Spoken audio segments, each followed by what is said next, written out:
बिस्मिल्लाहिर्रहमानिर्रहीम। अस्सलाम वालेकुम नाज़रीन, मैं हूं आपकी मेज़बान डॉक्टर मुक़द्दस मलिक, आपके अपने प्रोग्राम आपकी बात आपके साथ में।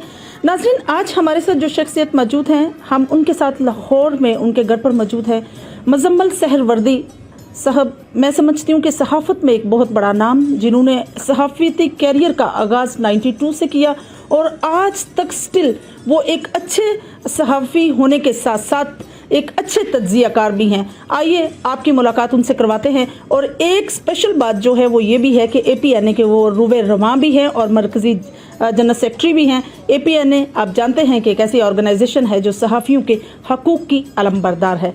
तो आइए मुज़म्मल सहरवर्दी साहब से बात करते हैं पॉलिटिक्स पर, बात करते हैं पाकिस्तान की GDP पर, बात करते हैं आने वाले इलेक्शन पर और एक बहुत बड़ा एजेंडा जो आजकल स्टार्ट हुआ है। और वो एजेंडा क्या है कि अफ़गानियों को निकालने का जो एजेंडा लिया गया है, कितना उस पर अमल दरामद होगा। अस्सलाम वालेकुम जी, कैसे हैं आप? ठीक ठाक है जी अल्हम्दुलिल्लाह। सर, पहला सवाल मेरा आपके साथ ये है कि इलेक्शन अनाउंस हुआ है, हालात मुल्क के आपके सामने हैं, आप एक अच्छे सीनियर तज्ज़ियाकार हैं, आपके नज़रिए से इलेक्शन होता हुआ नज़र आता है? जी, इलेक्शन ज़रूर होगा। इलेक्शन के अलावा कोई रास्ता नहीं है और इलेक्शन जनवरी एंड पे, फरवरी फर्स्ट वीक किसी वक्त हो जाएगा। सर, जो इलेक्शन में डिले नज़र नहीं आता। सिचुएशन है मुल्क की, बैंक करप्ट होते जा रहे हैं और GDP बहुत ज़्यादा गिर चुकी है।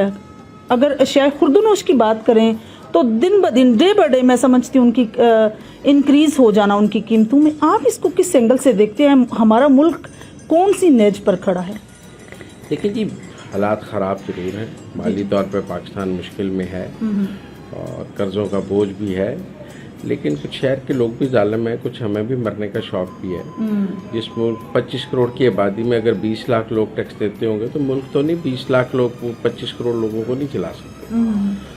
जब 1 करोड़ लोग टैक्स देने लग जाएंगे तो मुल्क खुशहाल हो जाएगा। लेकिन चूँकि हमारे यहाँ अभी तक FPR के तहत सिर्फ 20 लाख लोगों ने रिटर्न जमा कराई है, तो मैं तो नहीं मानता कि पाकिस्तान में सिर्फ 25 करोड़ लोगों में से 20 लाख लोग शायद बेरोज़गार हैं या जो जिनको रिटर्न, तो लोग टैक्स नहीं देते हैं। और अब वक्त आ गया है कि डंडे से टैक्स लिया जाए। और मैं समझता हूँ कि हुकूमत को ऐसे इक़दाम करने चाहिए कि जो टैक्स फाइलर नहीं है, ना वो घर ले सके, ना गाड़ी ले सके, ना शादी कर सके, ना बैंक अकाउंट खोल सके, उसकी ज़िंदगी तंग कर देनी चाहिए। जब तक कि वो अपनी रिटर्न फाइल ना करे, आमदन असासे जो है वो हुकूमत को ना बताए, उसे पाकिस्तान में आप समझें ज़िंदा रहने का हक़ नहीं होना चाहिए।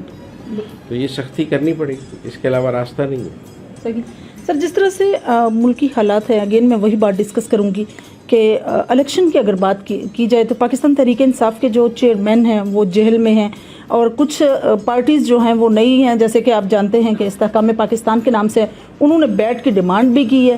क्या लगता है आपको कि सियासत में कंपटीशन किसका चल रहा है? पीपल्स पार्टी वाले कहते हैं हमारा दौर आने वाला है, मुस्लिम लीग नून वाले मेक श्योर कर रहे हैं कि वही आल इन आल हैं। आप क्या कहेंगे? इलेक्शन है, सबको जोर लगाने का हक है। जी। अगर कोई कहे कि मेरा कोई चांस नहीं है तो फिर वो इलेक्शन क्यों लड़े? यहाँ तो जिसकी जमानत जब्त होनी हो वो भी अगले दिन कहते हैं मैं कल जीत रहा हूँ। इलेक्शन तो तभी लड़ते हैं जब आपको जीत का यकीन हो। तो मैं समझता हूँ अच्छी बात है, हर सियासी जमात कह रही है कि मेरे आने का चांस है और मैं इलेक्शन लड़ रही हूँ। पहला काम तो ये है कि सब इलेक्शन लड़े। दूसरा काम है कि जो जीते वो फिर इक़्तिदार संभाल ले। तो मैं इसको पॉजिटिव देखता हूँ कि अगर 5-7 जमातें कह रही हैं कि अगली हुकूमत हमारी है तो ये इलेक्शन के लिए बहुत अच्छा है। उन्हें दब के इलेक्शन लड़ना चाहिए ताकि एक ट्रांसपेरेंट और खुला इलेक्शन तो हो सके। बाउंड हैं IMF के कि हम उसी की हर बात माने।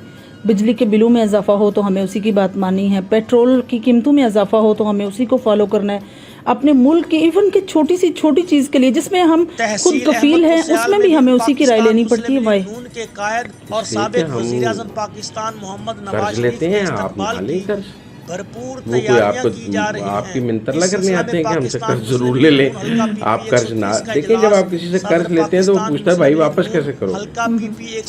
मैं कर्ज लेने जाऊं तो बैंक मुझसे पूछेगा कि आप ये कर्ज वापस कैसे करेंगे। मैं कहूँगा आप मेरी ये प्रॉपर्टी रख लें, अगर ना वापस करूँगा तो मेरी प्रॉपर्टी। इसी तरह IMF पूछता है कि भाई कर्ज ले रहे हो वापस कैसे करेंगे।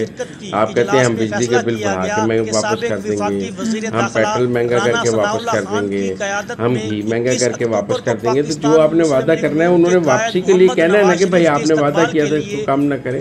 तो जिस दिन हम कर्ज नहीं लेंगे हमें कुछ महंगा नहीं करना पड़ेगा। एक बहुत बड़ा काफिला कोशिश करनी चाहिए कि कर्ज ना लेना पड़े और मुल्क के अंदर सब लोग जो है वो टैक्स दें ताकि कर्ज ना लेना पड़े। जिस तरह से अफगानियों को मुल्क बदल और मुल्क से निकालने का एक बेड़ा उठाया गया है, किस हद तक यकीनी है कि इस पर एक पॉजिटिवली अमले पैरा होगा और इस पर कंटिन्यूसली एक वर्क होगा? 100% कामयाबी किसी काम में नहीं है, जी जी, डिपेंड करता है कितना कामयाब हो जाए। मैं तो समझता हूँ 10% भी कामयाब हो गया तो बड़ा कामयाब है, 20% कामयाब हो गया तो कमाल कामयाबी है। देखें, जो अफगानी यहाँ पर हमारी मैशत को ख़राब कर रहे हैं, दो किस्म के अफगानियों से हमें प्रॉब्लम है। एक वो जो ब्लैक मार्केट में हैं जिन्होंने यहाँ काम कर रहे हैं स्मगलिंग का, और दूसरा वो जो लॉ एंड ऑर्डर क्राइम में मुलव्वस है। अगर हम इन दोनों को वापस भेजने में कामयाब हो जाएंगे, बाकी सब खुद ही चले जाएंगे, क्योंकि पैसे वाले नहीं रहेंगे तो बगैर पैसे वालों का रहना मुमकिन नहीं होगा। बाकी मैंने गवर्नमेंट से के कुछ लोगों से बात हुई है, वो अफ़गानिस्तान के बॉर्डर के करीब हज़ारों लोगों के कैंप बनाने के लिए तैयारी कर रहे हैं, खैमा बस्तियाँ। इन सब को वहाँ लगा के बाढ़ लगा देंगे, यहाँ खैमे बस्ती में रहें या वापस चले जाएं, इनकी मर्जी है। बिल्कुल सही। सर, आपको कौन सा वक्त नज़र आ रहा है अगला आने वाला, कौन सी पार्टी जो है इक़्तिदार में आएगी, और क्या लगता है कौन सा ऑप्शन हमारे पास अवेलेबल है? इसको लोग वोट डालेंगे, मैं नजूमी नहीं हूँ, और अगर मैं कहूँ फलां पार्टी जीत रही है तो आप सब लोग कहेंगे आपकी सर प्रेडिक्शन क्या है? पार्टी का हमायती हूँ, इलेक्शन है, सब जिसको लोग वोट डालेंगे वो जीत जाएगा। सही सर, कोई प्रेडिक्ट कर दो। देखिए, इमरान खान की नाअहली का पीटीआई को नुकसान होगा, और मैं समझता हूँ कि जब लीडर नाअहल हो जाए तो उसका सियासी जमात को नुकसान होता है। पीपल्स पार्टी के पास पंजाब में कुछ नहीं है, इसका उन्हें बहुत नुकसान है। पंजाब के बगैर मरकज़ की हुकूमत बन नहीं सकती, सिंध के बगैर मरकज़ की हुकूमत बन सकती है, पंजाब के बगैर मरकज़ की हुकूमत नहीं बन सकती। बिल्कुल सही। तो फिर अल्टरनेट चॉइस तो सिर्फ इस वक्त PMLN रह जाती है, जिसके हमें ब्राइट चांसेस नज़र आ रहे हैं। बाकी इलेक्शन है, देखें क्या होता है, यहाँ सरप्राइज भी हो सकता है, बैलेट बॉक्स उल्टा भी निकल सकता है और खाली भी निकल सकता है। लेट्स सी क्या होता है। बिल्कुल सही। सर, जिस तरह से APNA का कन्वेंशन का हम सोच रहे हैं, तो क्या ओपिनियन है आपकी कि इस कन्वेंशन में हमारे क्या स्पेशल जो है डिमांड्स हैं? देखिए, अभी तो हमने इस कन्वेंशन के बारे में सोचा है। जी जी। अब हम इसका एक चार्टर ऑफ डिमांड बनाएंगे जी, और हम इसका एक पासनामा बनाएंगे। हम हुकूमत के सामने अपने मुतालबात रखेंगे, हम जर्नलिस्ट कम्युनिटी के लिए क्या करना चाहते हैं, हम अपने एक चार्टर ऑफ डिमांड के साथ हुकूमत के सामने आएंगे और लोगों के सामने भी आएंगे। हमारा चार्टर ऑफ डिमांड अच्छा होगा हमारा, तो लोग हमारे साथ जुड़ जाएंगे और हम हुकूमत को मजबूर करेंगे कि वो जो हमारे जायज़ मुतालबात है वो पूरे करें। जी, तो नाज़रीन, ये थी मुज़म्मिल सहर वर्दी साहब की गुफ्तगू। बहुत अच्छी बात उन्होंने की। ऑब्वियसली हमारे मुल्क की नाकामी की रीज़न, या हम सब की नाकामी की रीज़न जो है वो लैक ऑफ कम्युनिकेशन है। किस सेंस में? टैक्स की मद में।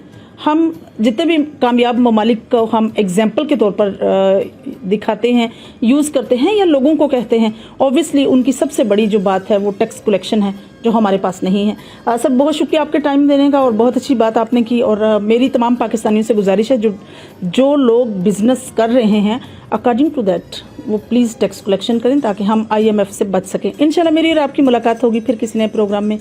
तब तक के लिए इजाज़त चाहती हूँ। अल्लाह हाफिज़।